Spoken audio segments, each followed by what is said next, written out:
पालमपुर गांव में सुंदरी कौवी अपने पति कालू कौवा और बेटी रानो चिड़िया के साथ रहा करती थी। कालू कौवा एक ढाबे पर काम करता था जिससे उसके घर का गुजारा चलता था।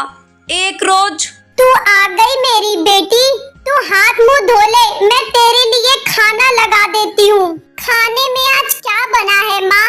तुरई और रोटी बनाई है। मुझे नहीं खानी माँ ये रोटी सब्जी, मुझे तो मैगी खानी है।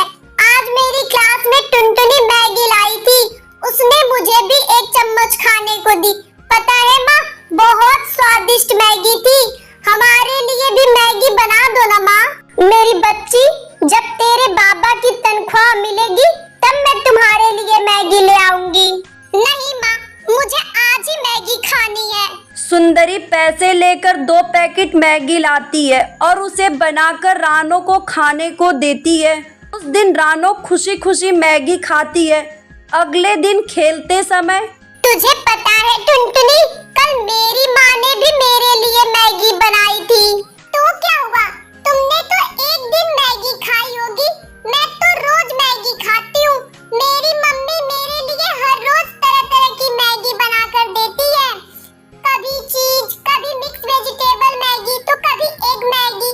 यहाँ तक कि मुझे मैगी इतनी ज्यादा पसंद है कि मेरे मम्मी पापा ने रूम को मैगी डिजाइन में पेंट करवाया है।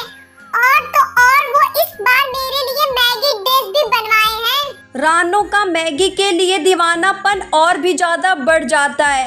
वो घर आकर अपनी माँ से अलग तरह की जिद करने लगती है। तुम पागल हो गई हो क्या? मैगी का घर वो भला कैसे बन सकता है? मुझे कुछ नहीं पता, मुझे मैगी का घर चाहिए, मतलब चाहिए, नहीं तो मैं खाना नहीं खाऊंगी। रानो गुस्सा होकर बैठ जाती है। सारा दिन कुछ भी न खाकर वो भूखी प्यासी रहती है। अजी, मेरे पास एक तरकीब है जिससे हम लोग मैगी का घर भी बना सकते हैं। सुंदरी कालू कौवे को अपना एक प्लान बताती है।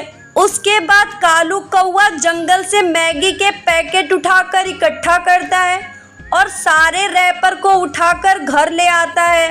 अब तुम इसका क्या करने वाली हो? देखिए, मैंने देसी तरीके से आटे का घोल बनाया है।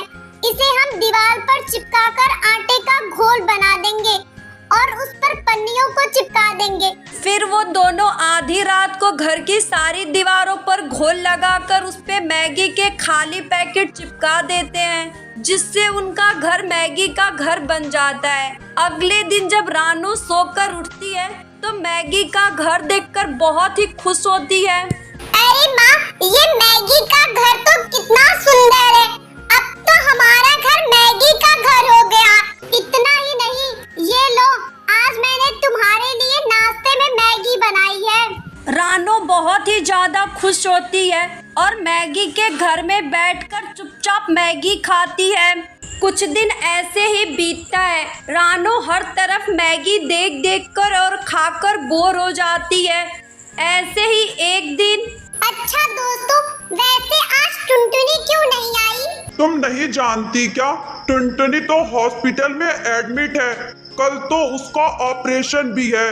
ज्यादा मैगी खाने की वजह से उसके पेट में बहुत सारा मैदा जमा हो गया है, जो ऑपरेशन से ही निकलेगा।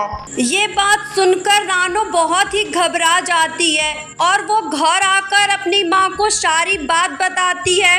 माँ, आज के बाद मैं कभी मैगी नहीं खाऊंगी। इस मैगी से मेरा मन भर गया है। अब तुम हमारे लिए रोटी सब्जी ही बनाया करो। बेटी, हमें बार बार मैगी नहीं खानी चाहिए, वो हमारी सेहत के लिए ठीक नहीं है। लेकिन कभी कभार खाने से कोई फर्क नहीं पड़ता। लेकिन मुझे खुशी है कि तुम्हें ये बात जल्द से जल्द समझ में आ गई।